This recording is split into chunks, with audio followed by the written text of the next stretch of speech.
and Robbie Mackinnon, and all those here at the KCATA who do wonderful work.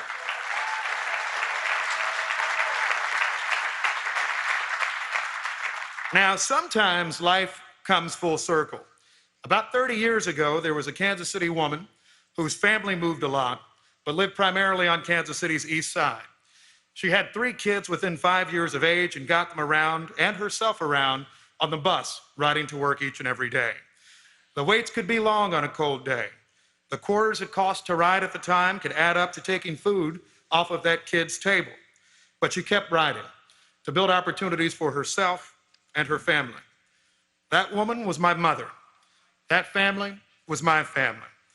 But that story is just one story of hardworking American families in Kansas City, in the suburbs, in the country, and in every state. Infrastructure, you see, isn't about objects, it's about people. Thank you. The Kansas Citian looking to find the job that helps them reach the middle class. The Missourian who is looking for access to the skills they need to be competitive in the next generation. And the president's bill, supported by my congressman and forever my mayor, supported by a congresswoman who knows the story of a hardworking mom who always believed in her, even when others may not, and supported by a bipartisan consensus of Americans across the country, will launch more success stories, build more good-paying union jobs,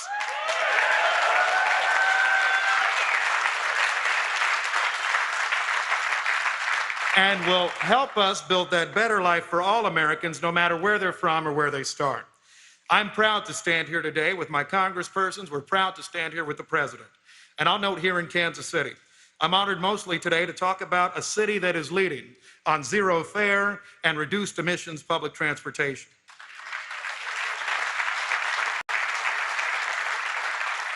In early 2020, Kansas City became the first major American city to implement a permanent zero-fare transit initiative, making all public transit fare-free and putting thousands of dollars, $2,000 per person, back into the pockets of hardworking men and women in Kansas City. And during the pandemic, we never gave up on our public transit system. And importantly, we never gave up on the riders, like my mother those years before, like the essential workers who are going to work each day. And this is the type of transformative work that we're talking about when we say infrastructure. It's about equity, it's about jobs, it's about connectivity, it's about opportunities. America's mayors, America's congresspeople, and so many others are committed to ensuring these dollars translate into action, lifting up communities where government commitment will now and finally match the hope and opportunity in all people's hearts. Kansas City, the country's eyes are on us, and we will continue to showcase what it means to be a city committed to equitable service delivery and committed to working for all folks in all neighborhoods. Now, I know the president has an appointment at some point with Kansas City Barbecue, so I'll keep us moving along. I have to recognize just a few other folks. Every sign today was printed in-house in Kansas City, Missouri, with good union labor of Local 500, and I'd like to thank everybody in Public Works, KCATA, Fire Department, the Police Department, every worker in Kansas City. Let's give them a round of applause as well.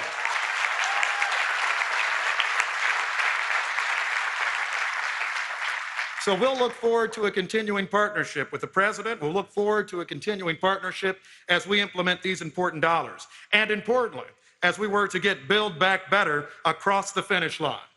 We look forward to having the president back for more celebration, but more than anything, I want to say God bless you all this holiday season. Thank you all for being part of this implementation, and let's have a wonderful time welcoming the president. I want to make sure now that I turn it over to somebody who's very special to me, somebody I met in school some years ago, and somebody who was a star then and whose star has continued to rise. An outstanding representative for the people of Northeast Kansas, and I will say for the people of America. Ladies and gentlemen, Congresswoman Sharice Davids.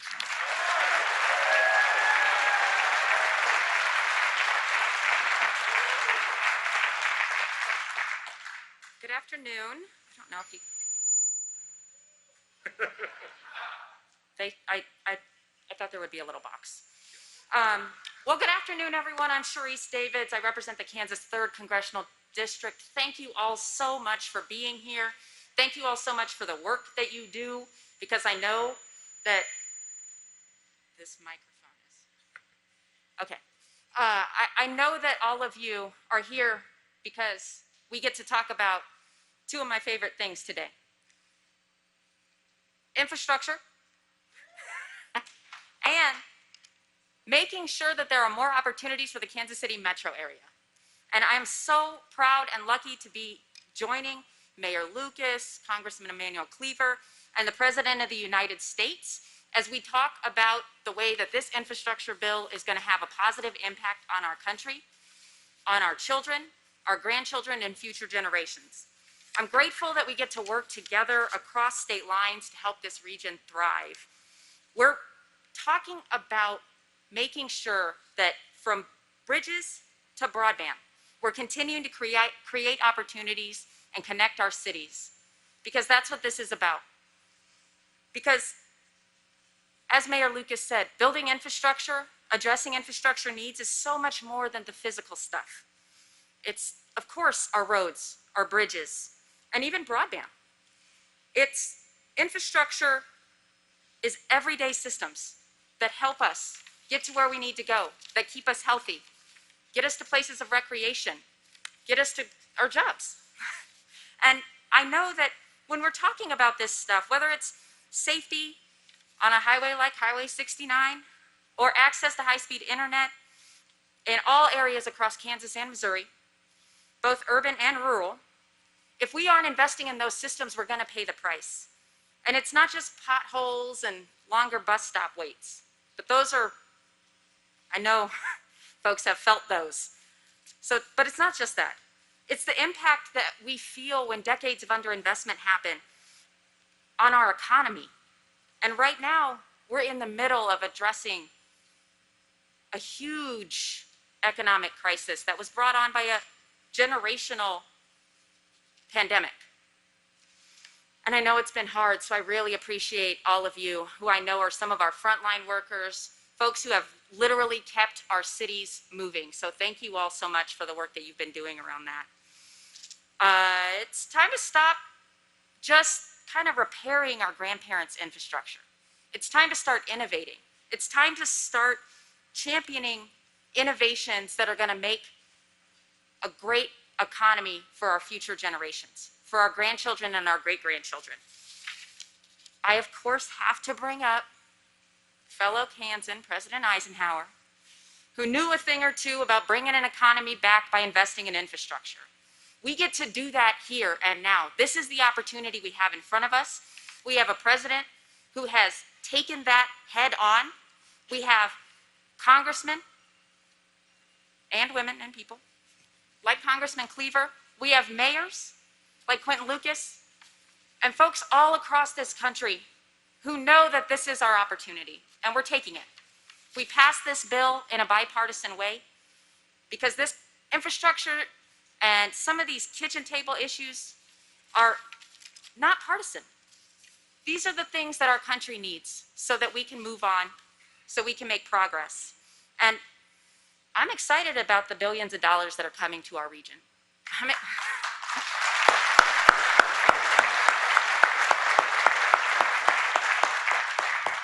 And I'm proud to work with the folks who are here today, so many of you, and of course, Congressman Cleaver and I, who are always meeting and FaceTiming about this stuff. Thank you so much. I do want to take a minute to say, Congressman Cleaver is not only my friend, he's my mentor. He is a leader in the U.S. House that is beyond compare. I feel fortunate that we get to have him as our representative in this district and, well, you know what I mean, in this region. I'm like,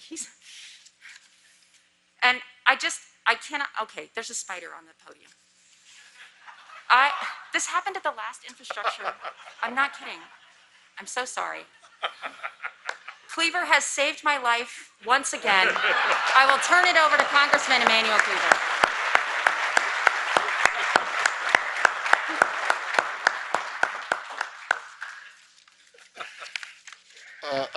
I actually do know how to FaceTime. I know my children wouldn't believe it, but I do. It's been just about a year ago, back in February of last year, when Senator, Secretary of State, Ambassador John Kerry and I rode from one end of Iowa to the other, campaigning on a blue bus for Joe Biden. In Cedar Rapids, Iowa, a person asked me, I won't give the name, why would you endorse Biden this early? And it was clear then, and it's clearer now. I explained that when I was mayor, I was waiting for the infrastructure ship to come in, year after year after year after year. And then I went to Congress waiting for the infrastructure ship to come in, year after year after year. And I knew, based on how he campaigned, that infrastructure was going to be something that a President Joe Biden would push and get through. And I also realized that one of the ways to get that ship in is to swim out and help pull it ashore. And that's what I did in Congress, along with Sharice Davids, helped pull it ashore, even though I had to stand alone in Missouri as the only person from Missouri in the House to vote for this. And I'm proud, it's one of the proudest votes I've ever taken.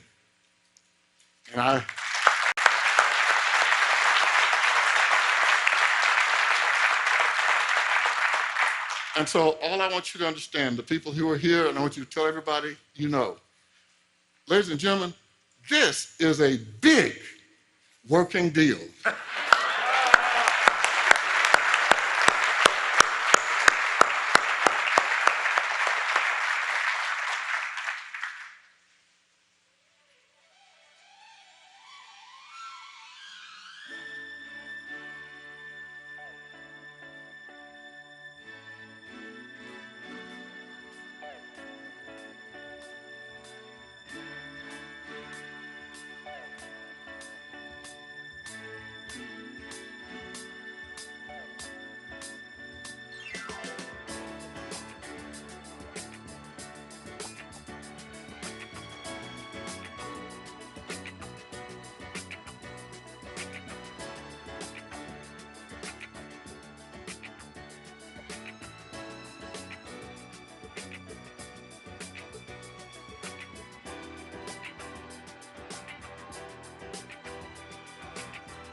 Please.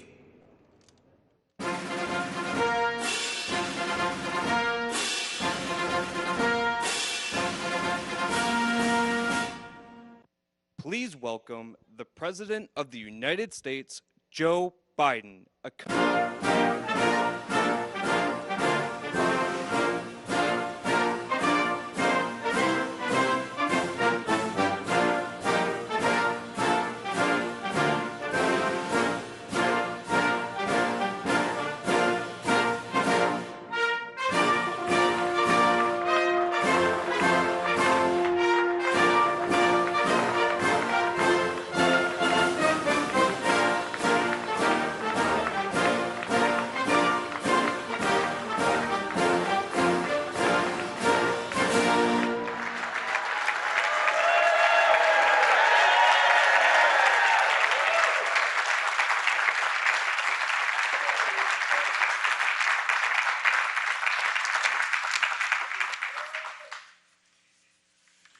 Good afternoon. I'm SQ Jackson, a proud member of ATU 1287 here in Kansas City.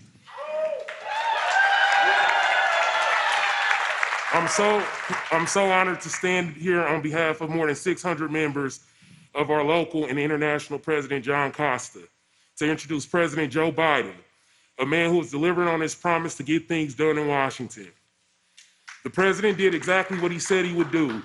He reached across the aisle, worked with the other side, and got a deal done. And this is going to be a big deal, especially here in Kansas City. Our infrastructure is crumbling, and it's not just our roads and bridges, it's about public transit.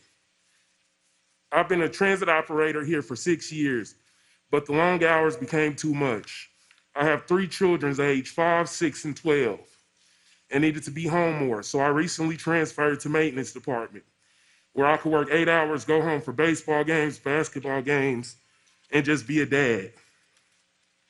We have 2 electric buses here at the KCATA, and with the infrastructure bill, I'm sure we'll be getting many more. Soon our entire fleet will be electric, and I want to ensure that I have the skill set to fix and maintain these vehicles. Thankfully, thanks to the Biden team, the bill sets aside $500 million for training. The transit systems must use this money for workforce development for people like me. It's a really big deal.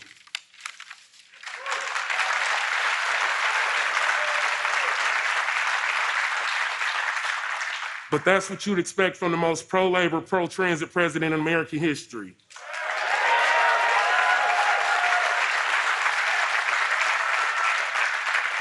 Since January, he's brought hope, compassion, and leadership to the White House. He brought America back just in time. Ladies and gentlemen, please welcome the President of the United States and former school bus driver, Joe Biden.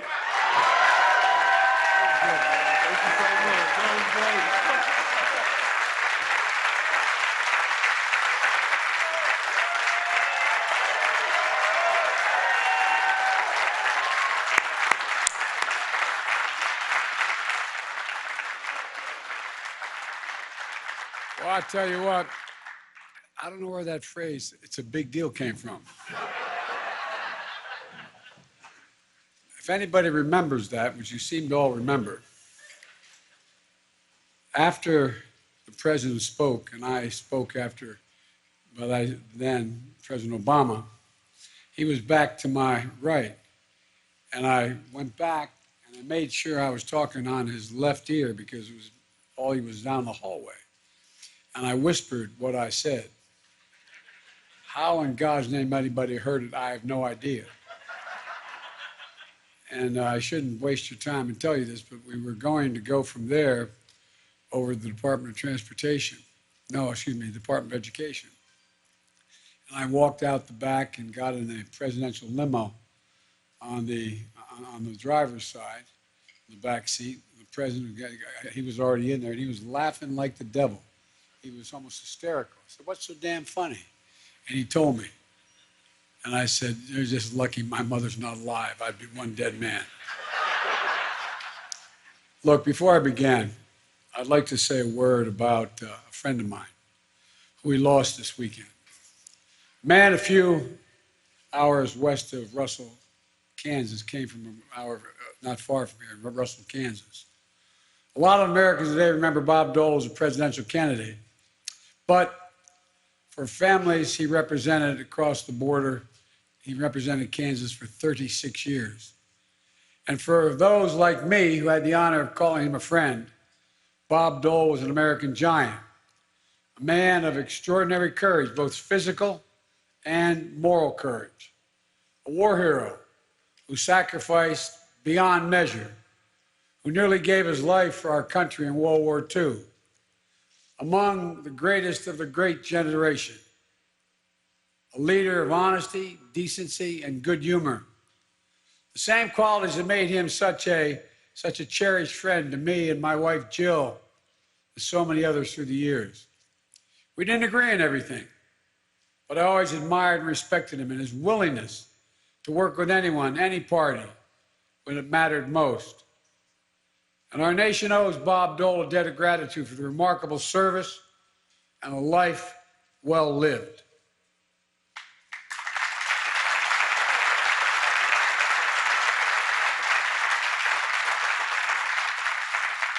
And being here this week reminds me of another great American giant, or rather an American monarch, Buck O'Neill, the Kansas City Monarchs. A great ball player, the first black coach in the majors, one of the game's greatest ambassadors, and finally, a Hall of Famer.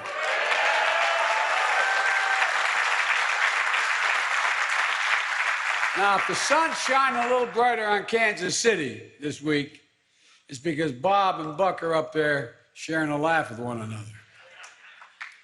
I also want to acknowledge Mayor Quinton Lucas. Mayor Q, you've done an amazing job, both in terms of economic justice as well as economic progress. And I want to thank County Executive Frank Wright. He lived the life I'd hoped to live. He started off as a laborer. He helped build the Royal Stadium. As a player, he's one of the best to ever play there. And now he's a county executive in Jackson County, resident and a business as well. You know, I mean, this guy's done it all. I thought maybe I could make him the pros, but look what the hell.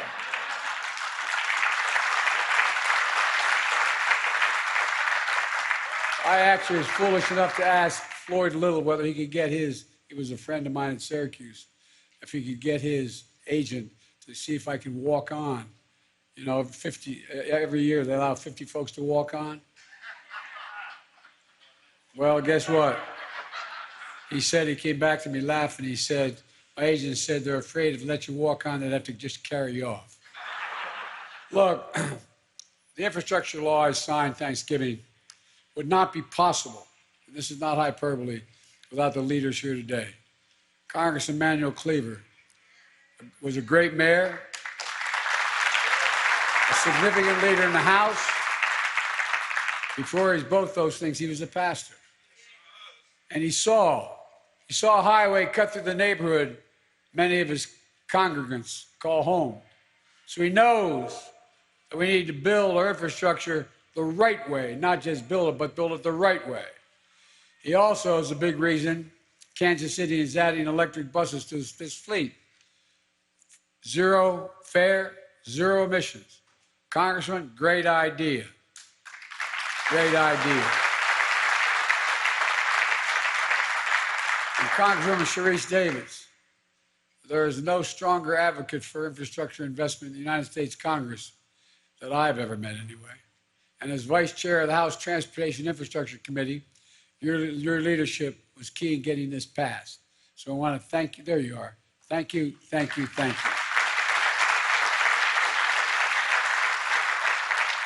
And I also want to thank somebody else, Roy Blunt. He couldn't be here today, but he was an important part of the bipartisan effort to get the infrastructure passed. And that's what we're here about. We're here talking about rebuilding America, investing in America, building a better America. In the coming weeks, I'm going to be traveling all over the country, and so will Vice President Harris, my cabinet, and folks throughout our administration. Our Building a Better America tour is going to give us a chance to meet people where they work, and hear what the communities that they live in, what they need, hear firsthand, and showcase how our bipartisan infrastructure law, which has changed their lives for the better, came about because we worked together. We can learn more about this law and what it means for your community. Go to build.gov. Look, the better part of the 20th century, we led the world by a significant margin in our willingness to invest in ourselves. We invested in our infrastructure. We invested in research and development, in our roads, highways, bridges, ports, airports, the arteries of the nation allow commerce to function smoothly and move swiftly. And we invested in our people. We gave opportunity. We're among the first to provide access to universal education and high school education at the beginning of the 20th century, which put us in the forefront of leading the rest of the world. We invested to win the space race, and we won it. We led the world in research and development, led the creation of the internet. But we know that China and the rest of the world are catching up, and in some respects, actually moving beyond us. We're also going to reinvest in our country and our people to reclaim our leadership, to create millions of jobs by building a better America with the best infrastructure in the world, built overwhelmingly with prevailing wage, union.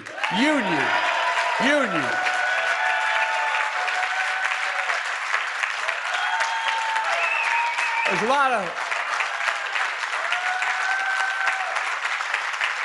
a lot of good and decent people in the finance industry, but they didn't build the middle class. Unions built the middle class. No, not a joke, not a political statement. It's a reality. It's a reality. And look, this infrastructure bill, which without the union's support behind me to get this done, would have never gotten done. It starts with the most significant investment in roads and bridges in America in 70 years. Fixing many of those 3,500 bridges, nearly 10,000 miles of roads in Kansas and Missouri in poor condition, like the Central Avenue Bridge, which was closed earlier this year for fear of failure. A similar bridge not far from here going to Kentucky, there was fear of failure, and it collapsed, killing a whole heck of a lot of people. But this created a whole lot of headaches, wasted time for 8,500 people who used to drive it every single day. The decaying roads cost Missouri and Kansas drivers more than $500 per person per year, the drivers, and additional gas and repairs and longer commute times, and more than $500 in hidden tax on Kansas and Missouri families. And speaking of the cost of living, 2 weeks ago, I announced the largest ever release of the U.S. Strategic Petroleum Reserve to increase the supply of oil to help bring down prices. And I met with our friends around the world. Other countries joined us. And those savings are starting to reach drivers now. Today, the average price you're paying here in Kansas City is below $2 a gallon, $3 a gallon. It's down to $2.90 a gallon, 20% down from a month ago. Nationally, prices are down 7 cents a gallon and continuing to fall. We're making progress. We're going to keep at it to ensure the American people are paying their fair share for gas, not being gouged for gas. And look,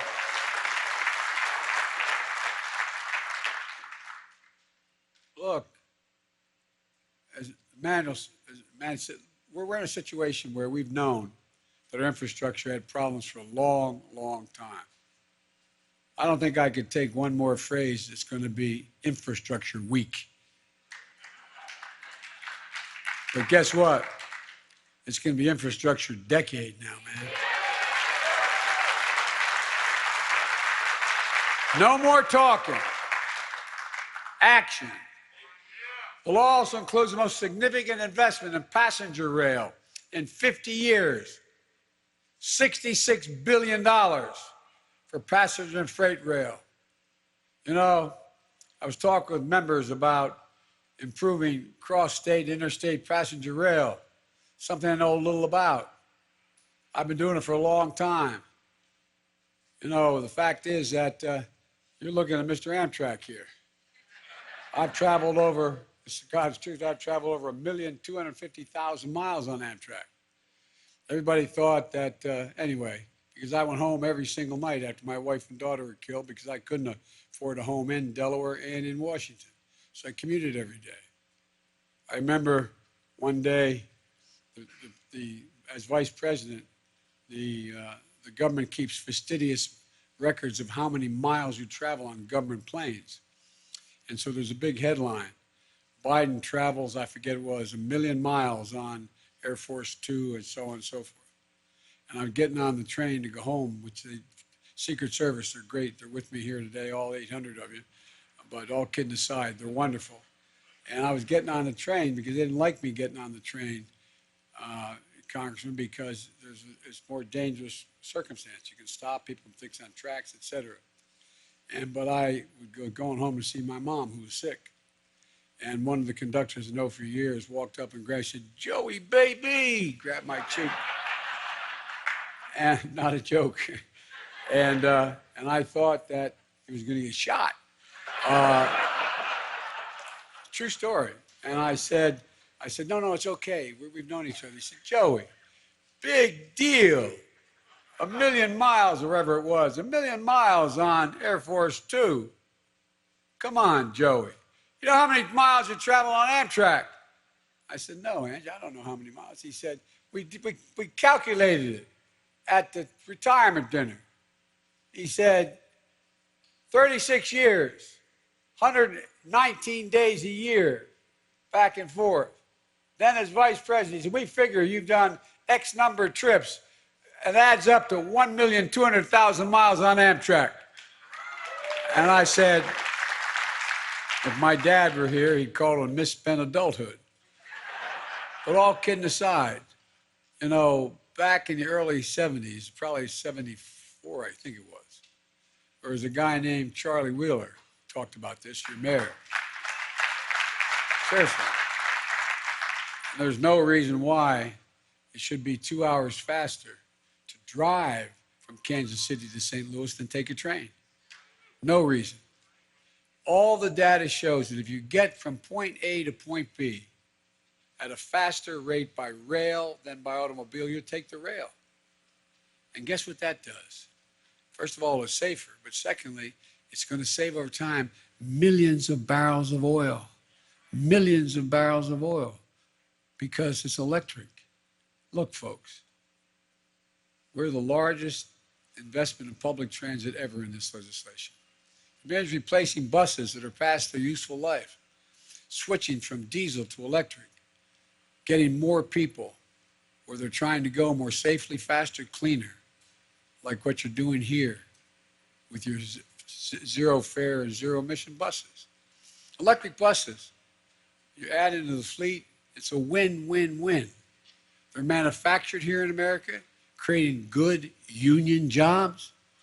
They're good for the environment, and they're making them free for all riders. Mayor, you're helping regular riders save about $2,000 a year. That's a big deal for someone making 50, 60 grand a year.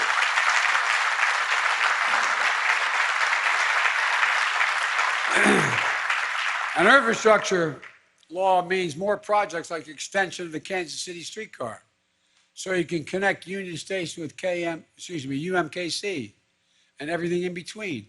It means students can easily get to internships and jobs in downtown core. It means families can get to restaurants, stores, the plaza, to read the riverfront, to catch the Kansas City Current game at the new stadium, the first stadium, by the way, I might specifically point out, specifically built for women's soccer.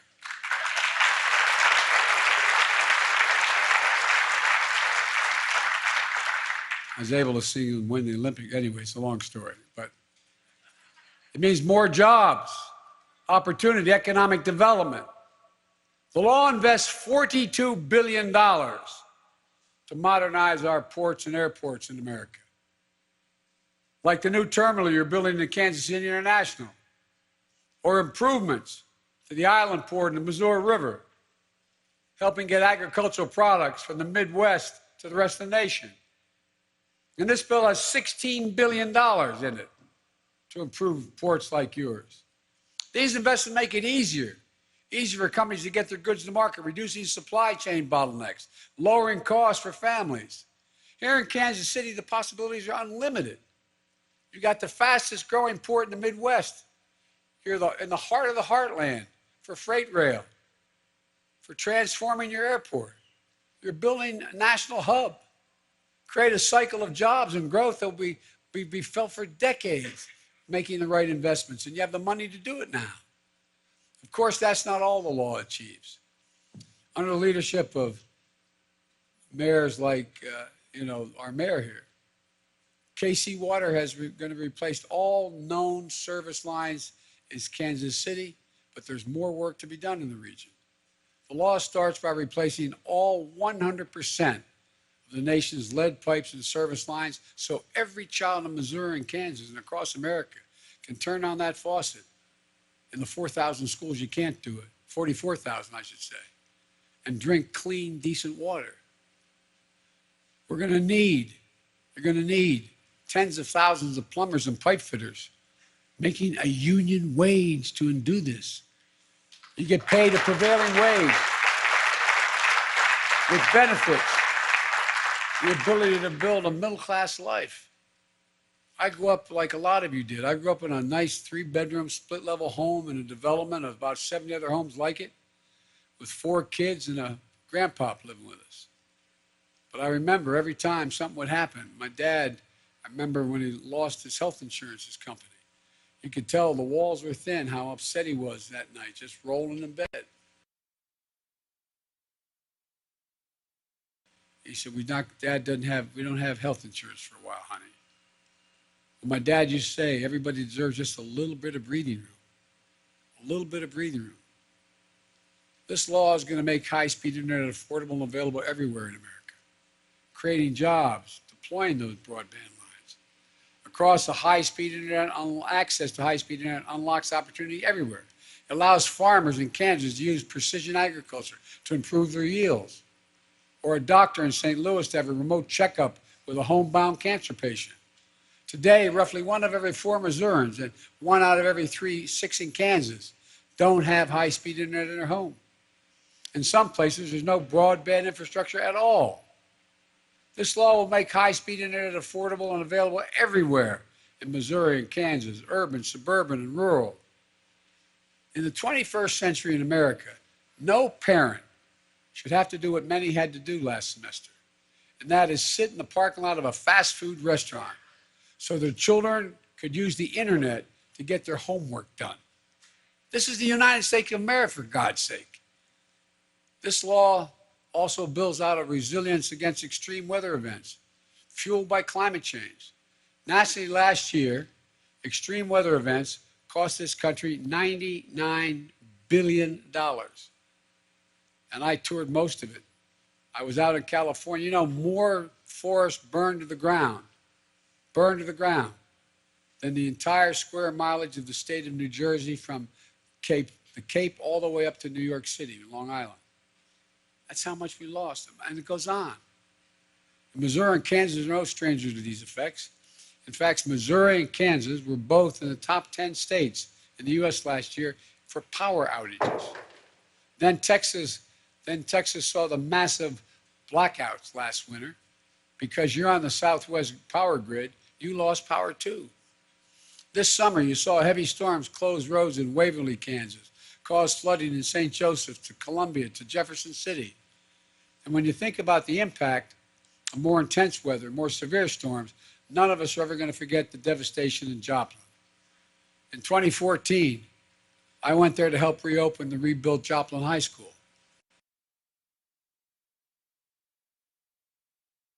We never break. We never stop. We Americans always rebuild. And we will rebuild this country.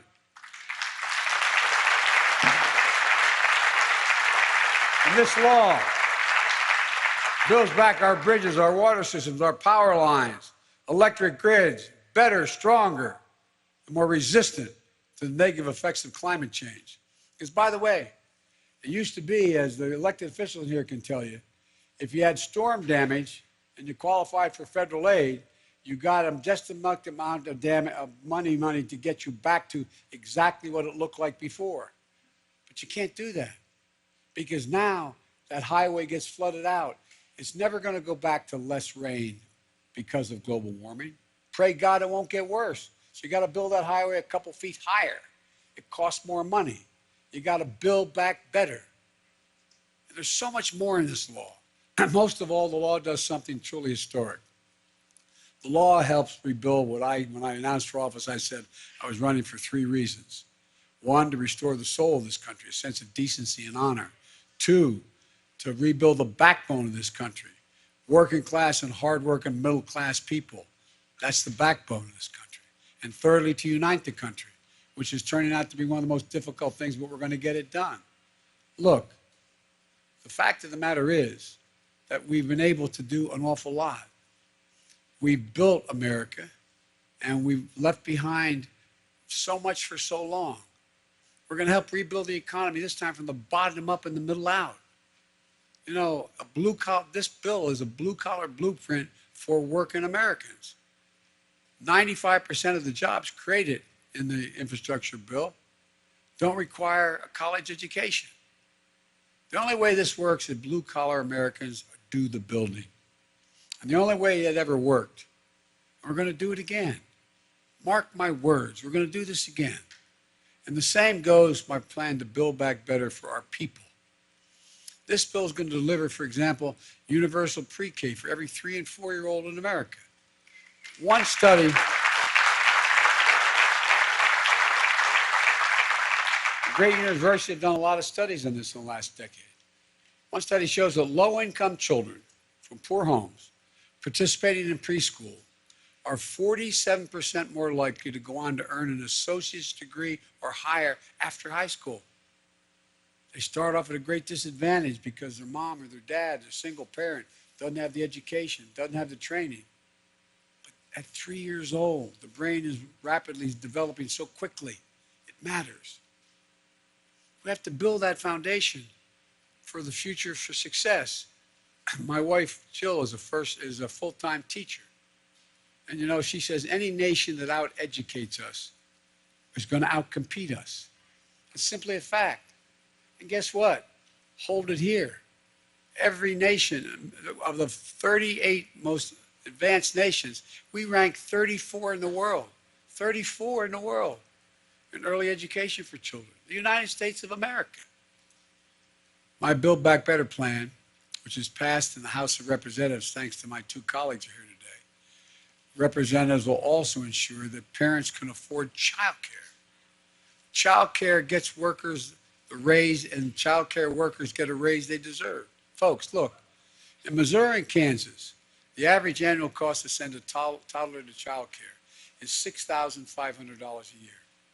If you live in Chicago, it's more like $22,000 a year per child, okay? It means that the average family with 2 young children is spending roughly 20% of their after-tax income on child care. $20 out of every $100 they have. Our Build Back Better bill is going to make a giant difference in life because your child care cost will be capped at 7% of your income, period. That's 7% of your income. It's going to make a huge difference in millions of workers who've had to drop out of the workforce, not because they didn't want to work, but because they couldn't find affordable care.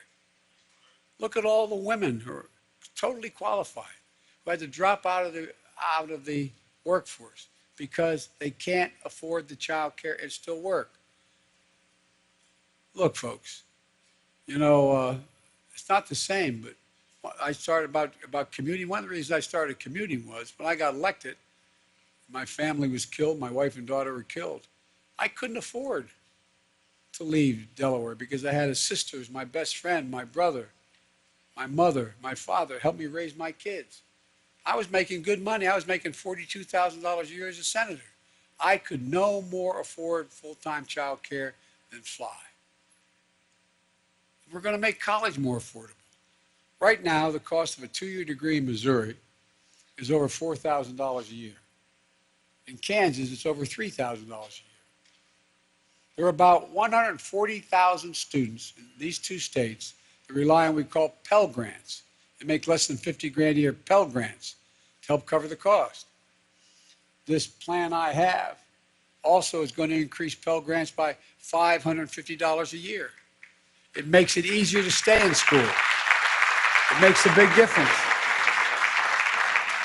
We're also going to lower prescription drug prices. This week, I spoke to a young woman who told me the cost of insulin for her diabetes, she has stage type 1 diabetes, meant having to choose between rent, groceries, and medication. She said, relentlessly, without relief every day. So she couldn't do it. So she began to ration her supply of insulin. She ended up in a coma and almost died. Think about that. The difference between nearly dying and thriving is the cost of one drug that cost $10 to make years ago. Nothing's changed in it. That can cost consumers now $1,000 a month. Well, so if you're one of those Americans who are paying too much for insulin, my Build Back Better plan is going to change that too, because you're going to guarantee you pay no more than $35 a month.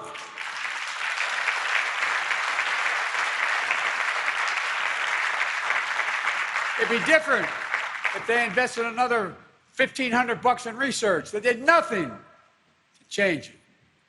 They'll make sure parents of the 200,000 children in America with type 1 diabetes have the ability to say to a child, honey, it's going to be okay. Can you imagine the dignity you'll be deprived as a parent knowing your child has type 1 diabetes and you can't afford their insulin? You can't afford it because you don't have insurance and your state doesn't have Medicare. Look, it's all about what working and middle class people have to pay to get by, to get ahead, to get, as my dad said, that little bit of breathing room.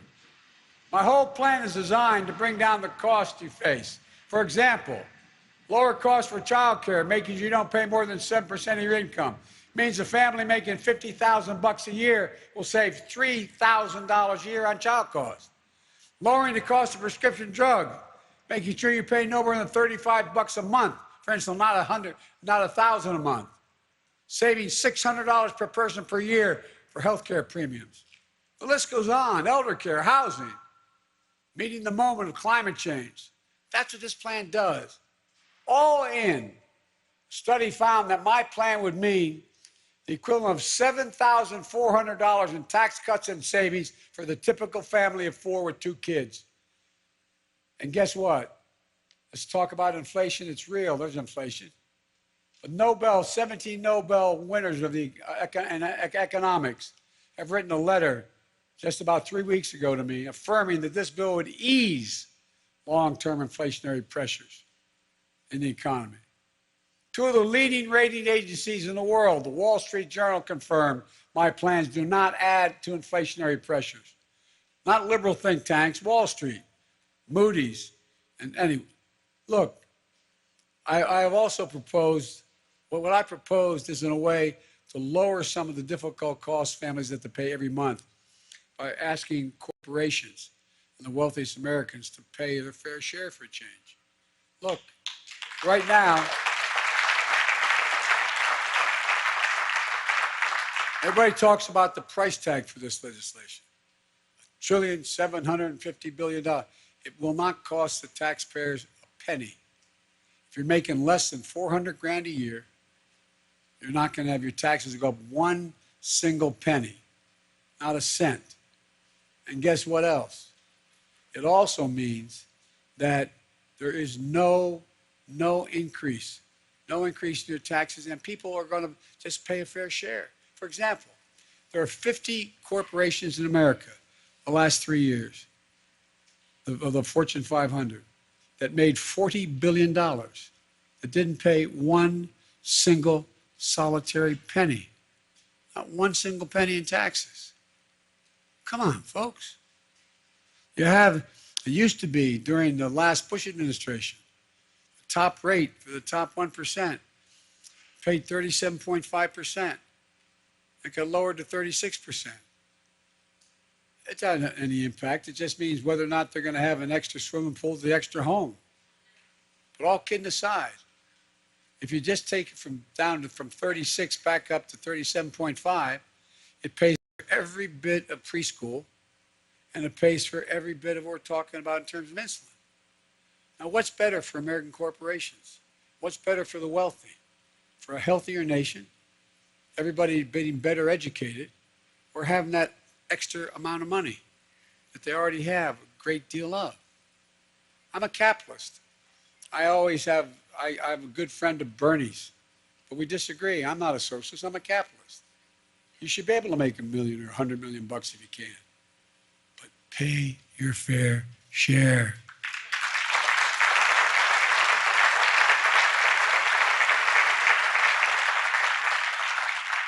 Folks, look, there's so much we can do, so many things that are within our power. If you went to the average American family making 60 to 70 grand, or you went to a family where dad was a teacher and mom was a police officer, they're making 120, they're paying at a higher tax rate than someone making $1 trillion. I mean, $1 billion. For real. How can that be fair? Look, one of the reasons I feel so firmly in the proposals is because I know what this country can be. We've always been a nation of possibilities.